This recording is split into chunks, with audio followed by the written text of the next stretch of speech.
Hello, welcome back to my channel, or welcome if you are new. I am Shelly and I'm a full-time reseller on Poshmark, Mercari, and eBay. And this video is going to be a little bit of a different video. So this is for everyone who is wanting to start Poshmark or other reselling sites now in 2023. And it doesn't have to be a full-time thing. I started it, when did I start it? I think I started it either my senior year or my freshman year of college. So either my senior year of high school or my freshman year of college. I started Poshmark, and so I've been doing it however many years that is, 5 years, and I absolutely love doing it. I started on Poshmark personally. I think it is the easiest platform to get started on. They really kind of lay things out for you, and so I'm going to give you some tips to get started on there yourself. All right, so the first thing you have to do is set up an account. It is totally free to set up an account on Poshmark. I know on different sites like eBay and Etsy, you do have to pay a fee per item. You don't have to pay a fee per item on Poshmark or anything, which is nice. And you don't have to have paying for a monthly store. So yeah, that's awesome. That's one thing that's great about Poshmark, especially for beginners. And so you have to set up your account. I think you just need your email, password, maybe some information. I'm not sure how much. So for your username, I recommend, you can just use your full name if you would like, or just your first name. But I know for me, so I did Shellbell Posh. And like I said, I started on Poshmark. That now has been my name on everything, on Instagram, on my other platforms, and everything like that.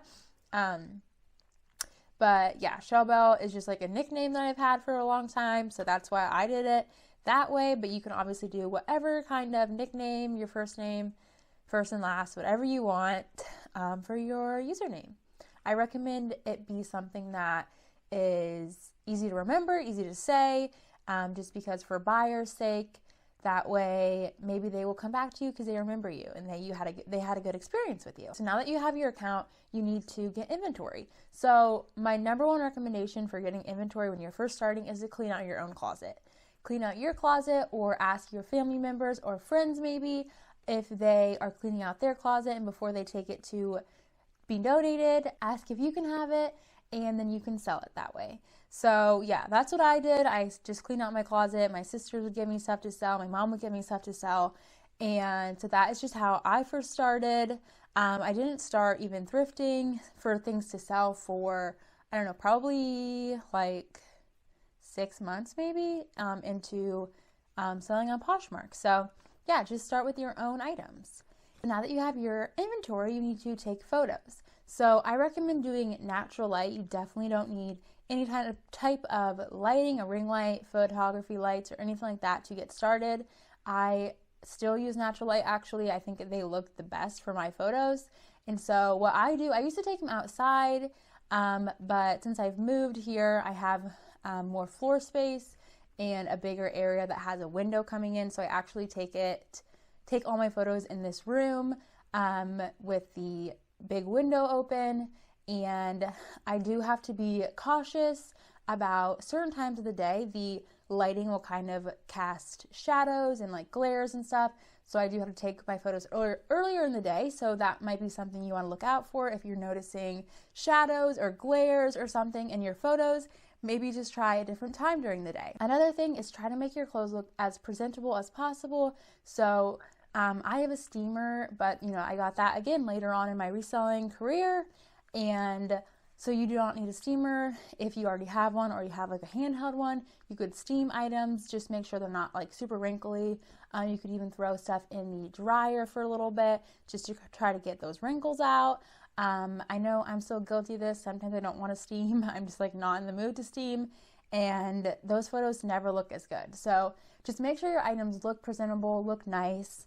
And if you're doing a flat lay, I usually style it a little bit and fold the arms if it's a long sleeve, just to make sure it looks nice and presentable.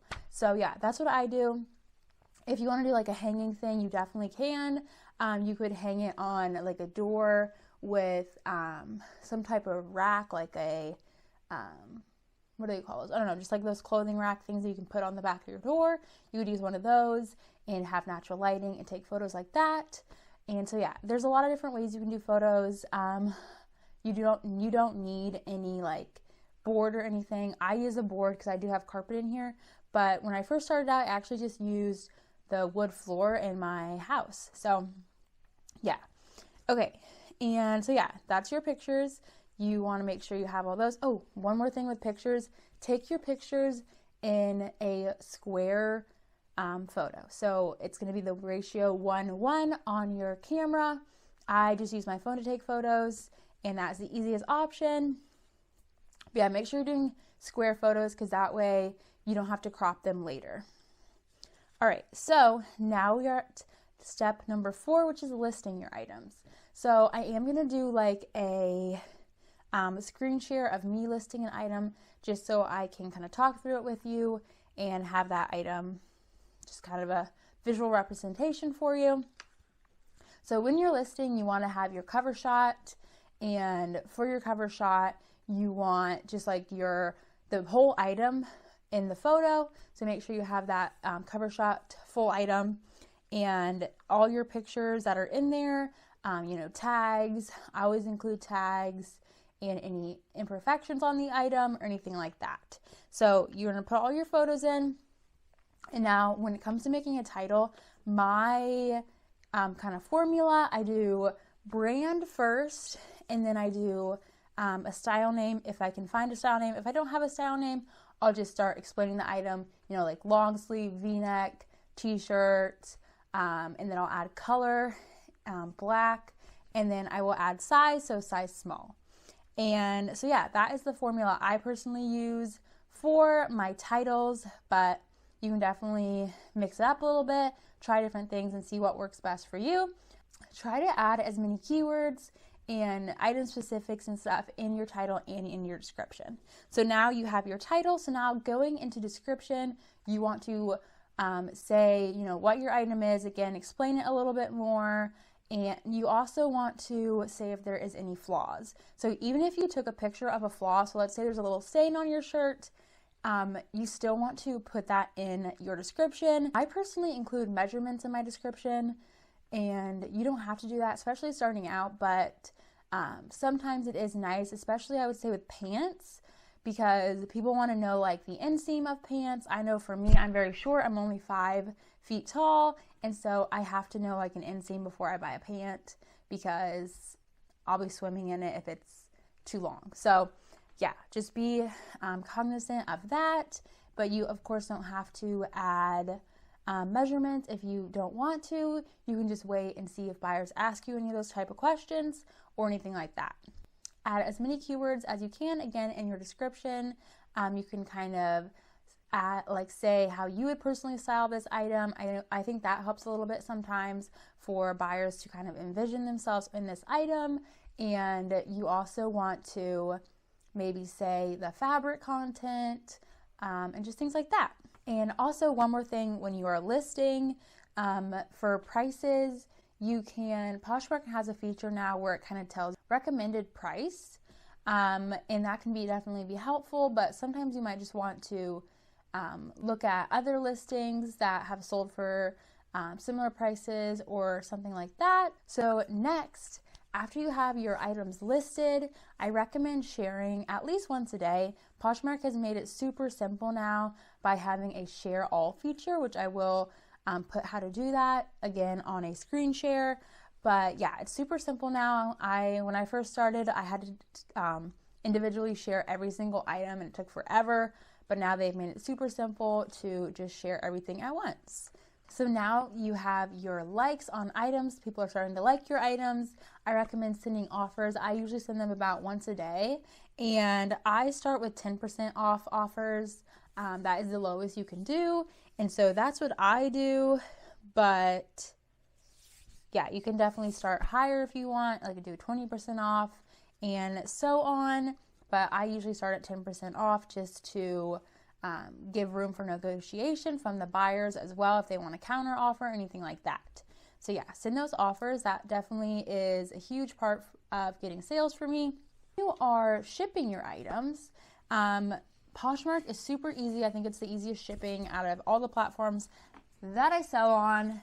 And once the buyer pays for their item, you will automatically get an email from Poshmark with the shipping label attached. So you can print that out. I used to use these. These are free from the post office.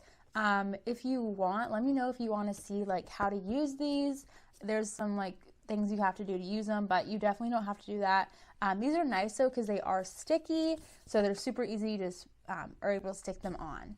But I used to use those. I recently got a label printer, but they're expensive, and that's not something that you need to get when you're starting out. Those are definitely a great option. You want it to be a little bit quicker, and you still want to be able to stick on a label. However, you can just do a normal label, just print it out with normal printer paper, and you can cut it out and tape it to your box or your package. So again, how those are free with the post office. The post office provides tons of free items. So these are what I use for majority of my packages, unless I am shipping on a different platform. But just for Poshmark, I use mostly the free items provided by the post office. So these are the Tyvek mailers, and they're decent size, so these are great. I use those a lot. And then they also have multiple sizes of boxes for free as well. You can either go into your post office. They should have them for free just out in the lobby. Make sure you're grabbing these ones though. They're the priority mail USPS items. So make sure you're grabbing those. They also have Priority Mail Express. You cannot use those on Poshmark, so make sure you're just doing the priority mail ones. And yeah, so that's super easy. You have free shipping supplies at your disposal. You should be able to go in, grab them, and if you aren't sure which ones you can use or grab, ask a postal worker. They will help you. I have always had great experiences with USPS, so yeah, if you're not for sure what you can use, just make sure to ask them, or like what you can take and everything. And so Poshmark's label is for under 5 pounds, or 5 pounds and under. So I barely even now have any issues with my items going over 5 pounds. There is a feature on Poshmark where you can upgrade your label if you need to, but you most likely won't. That's only if you have like pretty big bundles or really, really heavy items, but most of the time you will not. So yeah, and then you just have to drop off your item at your post office. Make sure you go to the USPS, not FedEx, not UPS. It is the United States Postal Service locations. So yeah, make sure you drop your packages off. I think you have 7 days, I want to say, with Poshmark, but I recommend doing it within a couple. Try to get it out as quickly as you can. So that is all for shipping. Let me know if you have any questions. I can definitely answer questions or show you in like a reel or something how to do this label. But otherwise, I just recommend printing it out on a normal printer paper and cutting it out and taping it to your box or your Tyvek mailer. So yeah, that is really everything you need to know about getting started on Poshmark. Please let me know if you have any questions. I can definitely do a follow-up video or getting started on Mercari. Mercari I have been on maybe a year less than Poshmark. eBay I just started like 6 months ago, so I wouldn't feel I'm personally qualified to talk too much about eBay. Let me know if you have any questions. And so yeah, after you send your package, your buyer will receive it. They have 3 days once they receive it to give you a rating. So yeah, that's why you just want to be quick. You want to, help out, answer questions or whatever, so you can get 5-star ratings. They're not the end of the world if you get a lower rating, but it is nice to have some higher ratings. Sometimes people will not rate you, but automatically after the 3 days, Poshmark will give you your money, so you don't have to worry about that. I know it happens to me all the time. It's not a big deal at all. So yeah, that is everything with starting Poshmark. And thank you so much for watching this video. Please let me know if you have any questions, if you want me to make another video or anything like that. So thank you so much for watching, and I will see you in my next video.